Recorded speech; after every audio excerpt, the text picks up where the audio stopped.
Guys, what's going on? Pig Trail Network. I'm Ty. Thank you so much for stopping by and checking out the video. If you would be so kind at the end to like, comment, and of course share the content you're watching. If you haven't already, feel free to tap the subscribe button down below. Let's talk about Arkansas A&M. It's going to be fun. Texas A&M has had Arkansas's number since joining this conference. Arkansas has yet to beat them. Is this a year that they could finally do it? Well, sadly for Arkansas, this is A&M. This is probably Kevin Sumlin's best team. This is Brett Bielema's best team, no doubt about that. But you know, if you're going to start to, if you want to start proving the media wrong, if you want to be, if you're tired of hearing about Texas A&M in the media, because that's all they've talked about this week, is how either on ESPN or SEC Network about how Texas A&M is the team that's going to push Alabama for the SEC West. I don't know about you guys, but I don't know why they're overlooking the Hogs. And this is really a week where the Razorbacks could prove a lot of people wrong. The Football Power Index, the FPI, favors A&M at 75%. Is that thing foolproof? No. Is it wrong? It's been wrong already for the Razorbacks once this year. I think it was 70% against TCU, maybe higher. And they won that game on the road, a game Arkansas wasn't supposed to win. So, can Arkansas win this game? Absolutely. And I don't think A&M's going to be taking this game lightly. They're definitely not going to be overlooking the Razorbacks for their next opponent. This is a game that both these teams are going to be focused on each other.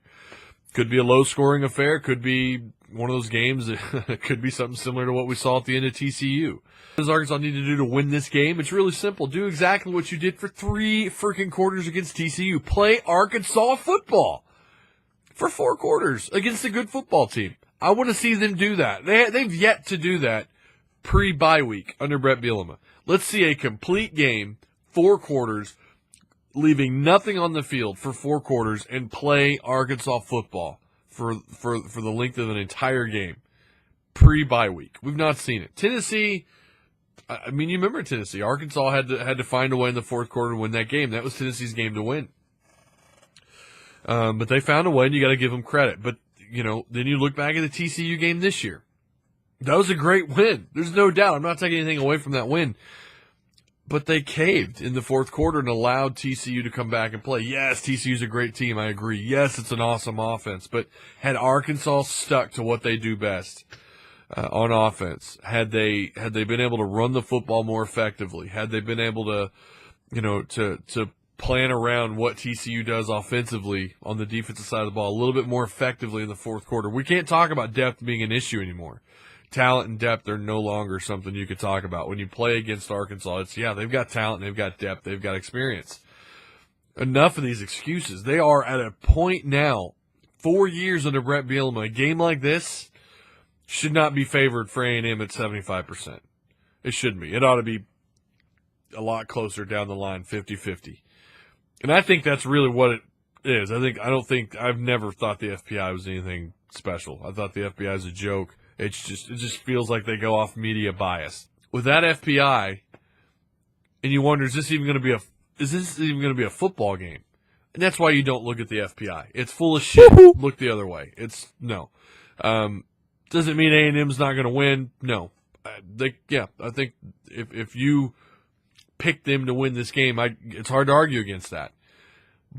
For Arkansas, this is just a game that, man, you could put a lot to rest with this game alone. You could really turn a lot of heads. And they did turn some heads against TCU, but because it was so early in the year, now it's the Big 12. You see the state of the Big 12. How much confidence do you really give that kind of win? So here you go. Here you go, Hogs. Here's a top 10 SEC team, essentially on the road. Let's call it like it is. I don't care where they're playing. It's in Texas. It's right in their backyard. This is a road game. Arkansas is always the away game in this game. So let's not sit here and pretend like it's not. You got a great shot here at proving a lot of people wrong. Again, they're going to have to find a way to game plan around these DNs. They're going to have to find a way to stop this high-powered offense. I do think Knight, you can get pressure on him. I've seen that this year. Their offensive line, some of their fans are worried about their offensive line. Arkansas's offensive line, too, has had some issues. They're still working some things out. So this is really going to be a battle of who dominates the line of scrimmage. I think that's what this thing comes down to. Who can get the most pressure and be the most disruptive in the other team's backfield will win this game. I just feel that way. And I've seen Knight struggle outside the pocket a little bit. Austin Allen is pretty comfortable outside the pocket. Just like his brother, he's pretty effective outside the pocket. He can scramble for a first or he can throw on the run. So Knight can too. Knight is athletic. Knight has a great arm. But I feel like Austin Allen's a little bit more comfortable in those types of situations compared to Knight. So, all right, that's it. If I had to pick somebody right now, if I had to put money down, I'm taking Arkansas to win this game. I am, because I think Brett Bielema wants this monkey off his back so bad. The players are very, this is a senior-led, talented football team in Arkansas. The proof is in the pudding the last 3 weeks. They found a way to come back in 2 games and win a game. They played great football for 3 quarters against TCU. They put together a full game against Texas State. Confidence levels are really high for Arkansas. And I feel like they've had this game circled. I really do. And for that, I'm going to give the edge to Arkansas. I'm not going to give you a score, but I do think it's going to be close. Would I be surprised to see A&M come in and I would be surprised if they won by double digits, but would I be surprised to see A&M win? No, absolutely not. So, all right, that's it for me. You guys try hell to be kind to one another. Until the next video, peace.